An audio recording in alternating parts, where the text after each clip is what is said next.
Já está na linha com a gente a nossa próxima pauta que vai tratar sobre testamento, né? Que é a Caroline Sigolini, né? Que vai falar sobre testamento, o que é o testamento, como que é feito, tudo mais, e ela já está na linha para conversar com a gente nesse momento. César. Bom dia, doutora Caroline, muito obrigado por sua atenção, e eu já vou iniciar com um questionamento, né? Nós sabemos que a cultura brasileira, ou o brasileiro, ele é muito influenciado pela cultura americana através dos filmes, e que ela reflete, esses filmes refletem o jurídico, o judiciário que existe nos Estados Unidos e não necessariamente o nosso. Então nós gostaríamos de seus esclarecimentos, como é que funciona o testamento no Brasil. Bom dia, doutora. Bom dia, Fábio. Bom dia, César. Bom dia a todos os ouvintes da Antena 8.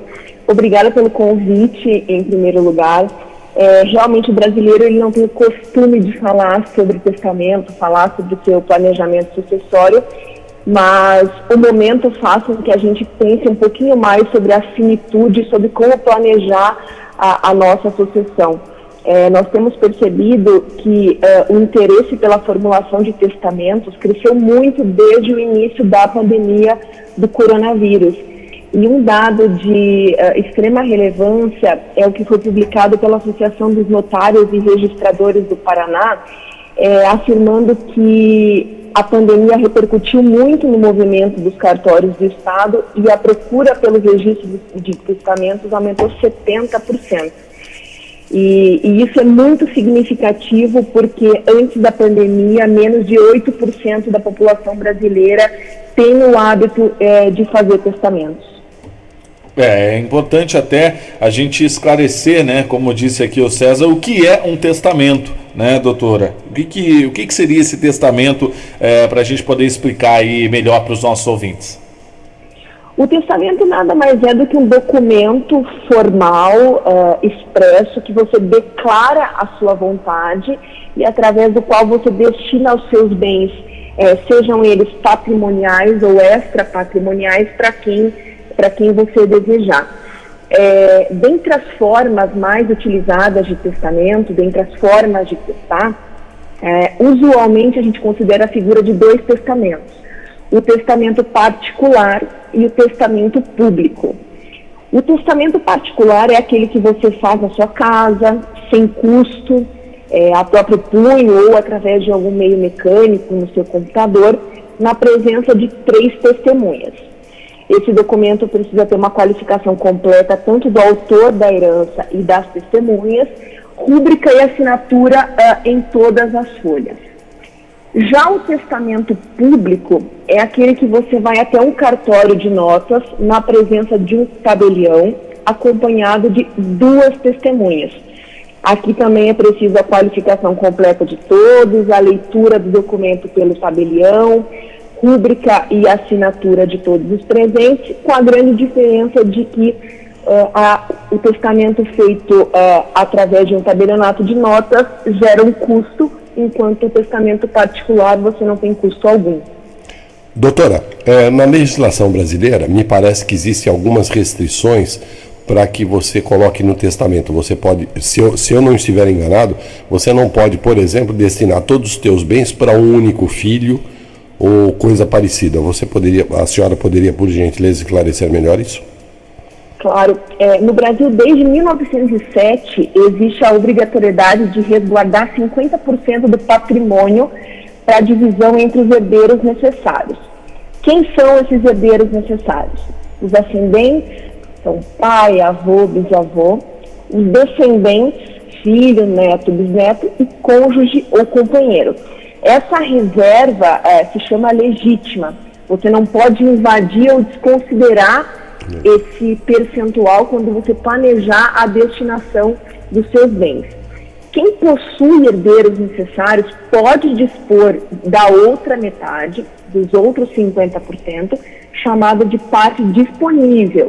E aí essa parte você pode beneficiar quem você entender, inclusive beneficiar um filho em detrimento dos outros.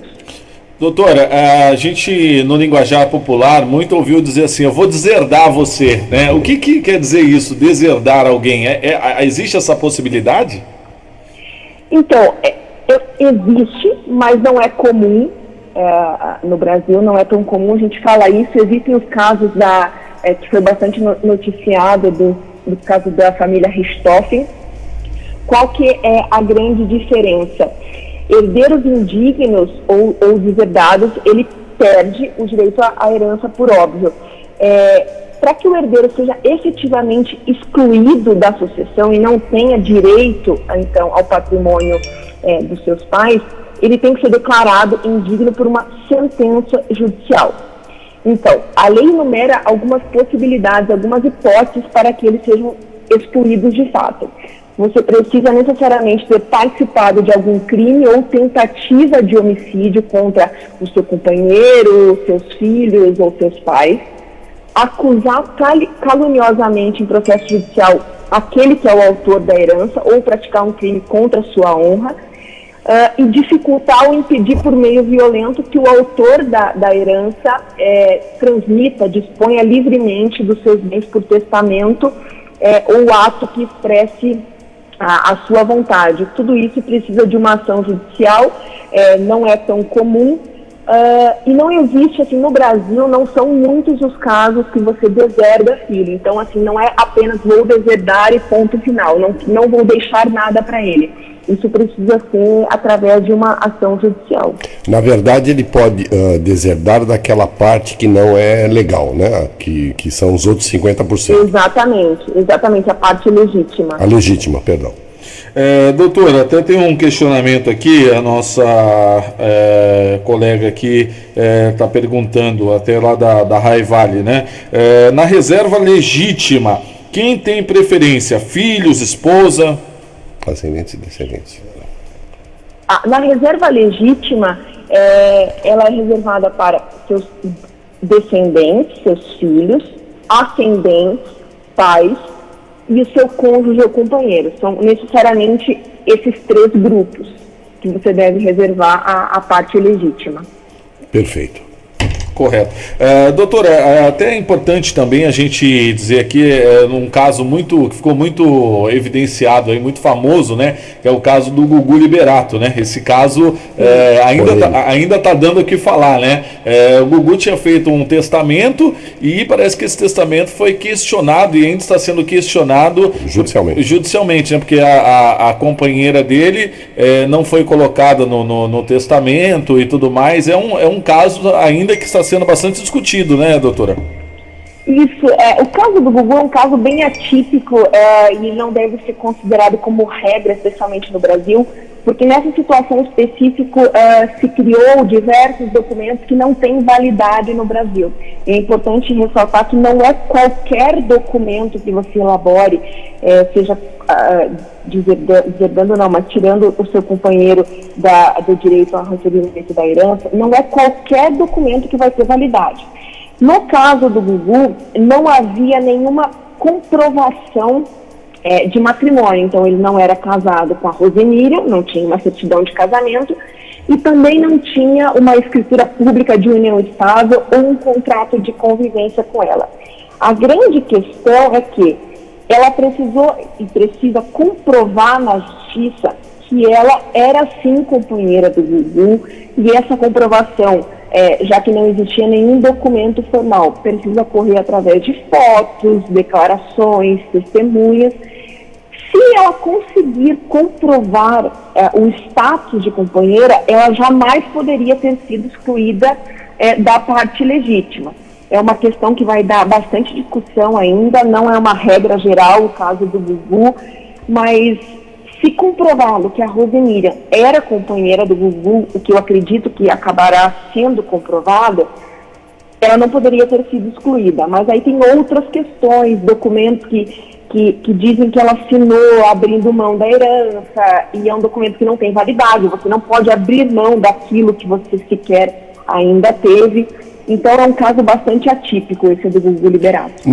E aí até surgiu até uma outra situação, né, de um companheiro também parece que deve ter entrado de uma outra situação de um rapaz que também entrou, aí provavelmente deve ter entrado aí na justiça também questionando que também tinha um relacionamento e tudo mais, né?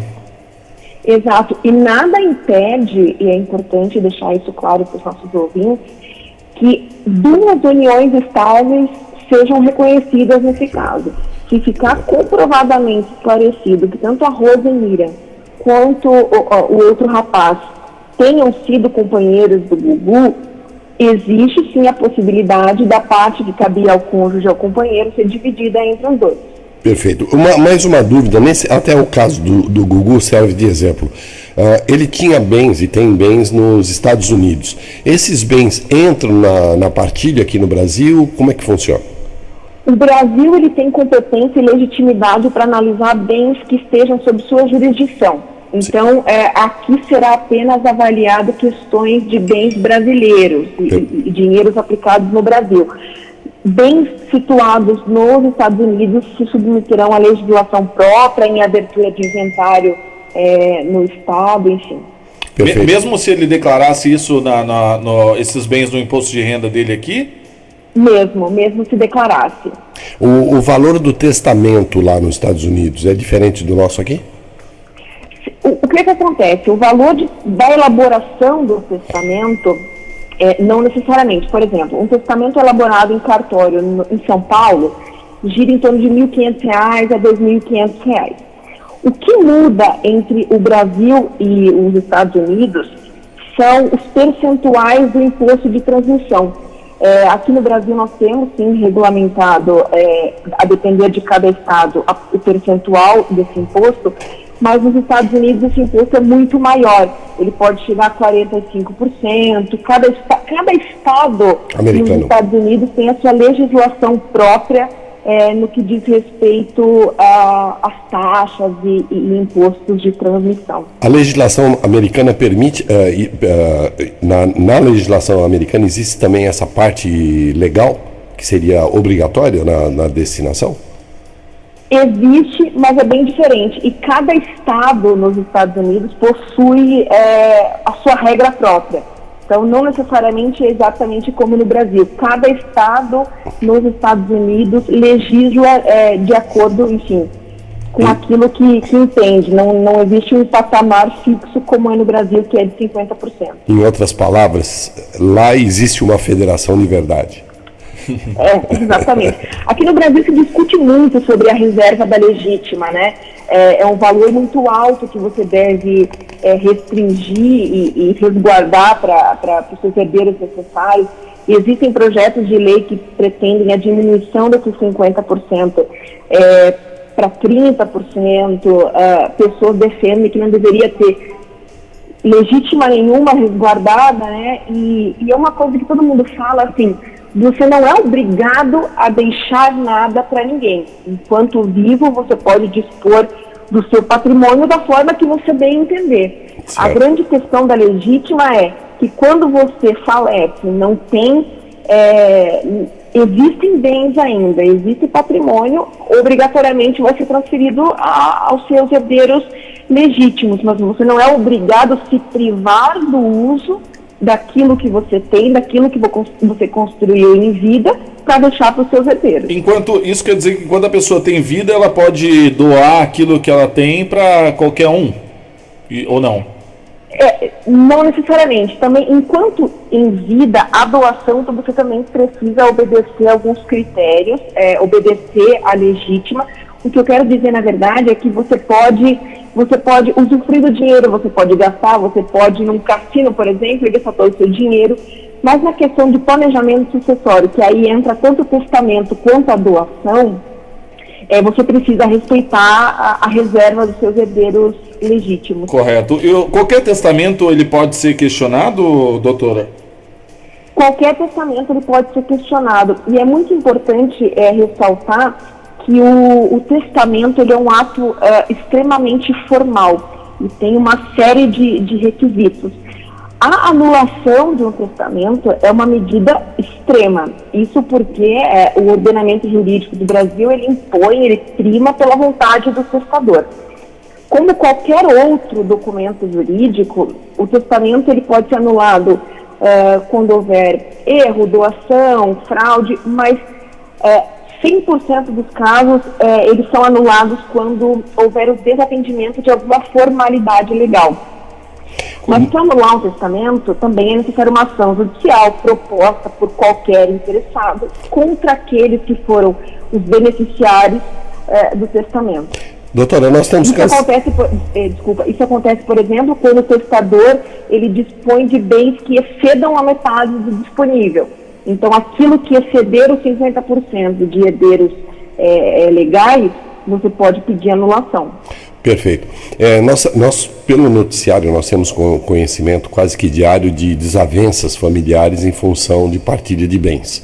Daí talvez a importância maior de se fazer um testamento. Mas também sabemos, do outro lado, dos poderes ou da situação econômica do nosso povo. Nesse caso, o que a senhora aconselharia? Eu acho que o testamento, as pessoas, elas acreditam, na verdade, que só faz testamento hoje no Brasil aquele que possui muito patrimônio e muitos bens. Quando, na verdade, desde 2002, o Código Civil ele admite você testar conteúdos extrapatrimoniais.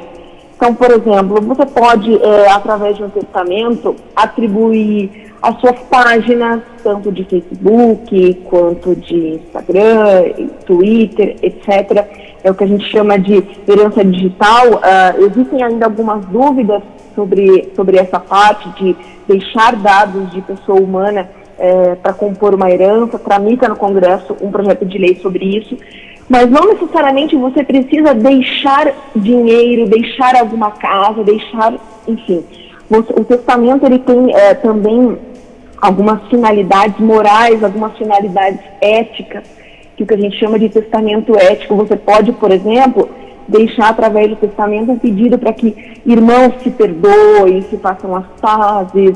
Você pode deixar um vestido de noiva que era seu para sua neta. Você pode deixar questões mais simbólicas do que necessariamente patrimoniais. É claro que quando você tem patrimônio e você realiza o testamento, você evita que brigas desnecessárias aconteçam e que disputas judiciais a respeito do seu patrimônio levem anos à justiça. Por isso que é importante, em havendo patrimônio, que você consulte um advogado, apesar de advogado não ser obrigatório para realizar um testamento, ele é recomendado, porque ele pode te assegurar que você não terá nenhuma nulidade, nenhuma anulação do testamento por alguma invasão de legítima ou não. E é muito comum, existem famílias que você tem uma certa, talvez não seja predileção a palavra correta, mas uma certa intimidade maior com um dos seus filhos, por exemplo. Eu posso garantir que nesse 50% que é a legítima, os meus 3 filhos recebam o valor igual para cada um, mas nos outros 50% nada me impede que eu disponha através de testamento deixar todos os outros 50% da parte disponível para aquele filho que eu bem entender. Perfeito. E aí isso não teria briga, não teria discussão, enfim, não teria nada. Então, o testamento ele é interessante porque você pode dispor, você pode beneficiar pessoas que, em não havendo testamento, você não teria como beneficiar, porque em não havendo testamento, a transmissão dos bens irão para os herdeiros necessários, que são seus pais, seus filhos e seu cônjuge ou companheiro. Doutora, e se eu me dispuser dos meus bens para os meus filhos antes da minha morte e que essa divisão não tenha respeitado esses parâmetros, essa doação pode ser questionada judicialmente depois? Na verdade, você não dispõe antes da sua morte. O que você pode fazer é doar seus bens com reserva de usufruto. Você não tem como dispor, você não pode ficar sem nada enquanto vivo. Então, isso não pode acontecer. Você pode doar patrimônios com reserva de usufruto. Esclarecendo a população que o usufruto é quando você faz a doação de um bem, mas enquanto você for vivo, é você Na realidade, o proprietário desfruta dele, né? Exatamente, isso é super importante fazer.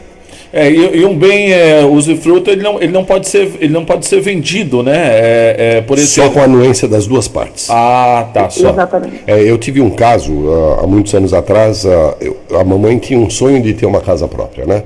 E num determinado momento eu tive essa possibilidade, só que eu tenho vários irmãos, e me preocupava justamente com o futuro. Vai que eu morra, minha esposa morra, como é que fica a situação, né? Eu não quero briga em família. E aí, aconselhado por um advogado, eu tirei a escritura em meu nome com em meu nome com usufruto da minha mãe. Ou seja, mesmo que eu morresse, minha mãe iria usufruir daquilo até o falecimento dela. Importante. Fiquei curioso com essa questão aí de deixar a conta do Facebook, Instagram no testamento. Seria propriedade intelectual? O Brasil caminha para questões cada vez mais modernas, especialmente o direito de família. O direito de família ele tem se atualizado muito e hoje e uma grande questão é que no futuro, acredito que meus netos já não viverão em uma sociedade que você obrigatoriamente vai deixar bens para filhos. As pessoas elas não vão mais se ater a questões materiais, elas vão trabalhar, vão receber por aquilo e vão gastar em vida. E o que vai ficar são essas questões tecnológicas, as questões de redes sociais, enfim, tem gente que alimenta muito as suas redes sociais. Existe, claro, uma tramitação no Congresso, como eu falei, de um projeto de lei que fala sobre a herança digital. Esse projeto, ele prevê que no seu falecimento, todas as suas contas, os seus perfis, seus contatos, serão de transmissão automática para os seus herdeiros. Mas aí, doutora, no caso, vamos supor, a pessoa coloca no testamento e ela não tem a senha, a pessoa faleceu, ela não tem a senha. Aí, após a decisão judicial, eu posso acionar o Facebook ou o Instagram, no caso, para poder me dar a senha desse... Perfeito. É isso? Perfeito. A propriedade intelectual... Desculpe. Hoje o Facebook já permite que o perfil seja transformado em memorial ou que o conteúdo seja excluído pelo representante que comprovar a sua morte. O Instagram também. O Google, se eu não me engano, permite escolher até 10 pessoas para receber as informações que foram acumuladas em vida pelo titular daquela conta. Então tem uma série de particularidades. Existe muitas discussões sobre deixar dados de pessoa humana, que isso não poderia compor a herança. Eu acredito que vai ser uma realidade num futuro próximo. Hoje ainda existem grandes discussões sobre isso. Porque isso são informações extremamente pessoais, né? Aí a pessoa falece, tudo aquilo que estava ali naquela conta vai ser acessado por uma outra pessoa. Doutora, quero agradecer a doutora Caroline Sigolini, especialista em direito de família, com o escritório Caroline Sigolini. Caso alguém tenha alguma dúvida, alguma coisa nesse sentido, teria algum e-mail que a senhora possa até ajudar essa pessoa e responder alguma coisa nesse sentido, doutora? Com certeza, e por favor, através do e-mail contato@carolinesigolini.com.br, eu ficarei muito feliz em responder eventuais dúvidas, especialmente pelo momento que passamos agora. O brasileiro tem tido um pouquinho mais de consciência com relação ao planejamento sucessório, e esse é um assunto que ganha cada vez mais relevância dentro do direito de família. E é importante destacar que falar sobre testamento não é necessariamente falar sobre a morte e atrair maus fluidos, mas sim uma forma de organização patrimonial. E de evitar problemas no futuro. Exatamente. Obrigado, doutora. Agradeço. Tem alguma outra pergunta? Não, só agradecer à doutora a gentileza e colocar os microfones da rádio sempre à sua disposição para qualquer esclarecimento que possa ser dado à nossa comunidade.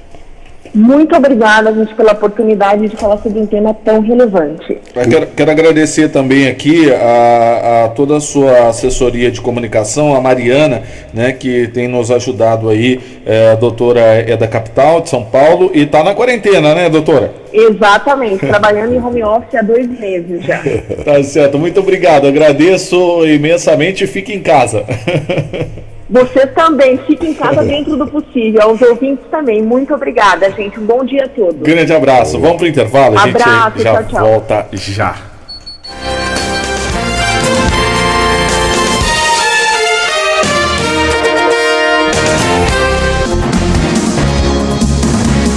O jornalismo da região com responsabilidade e credibilidade. Você ouve aqui na Antena 8 FM. Jornal da 8.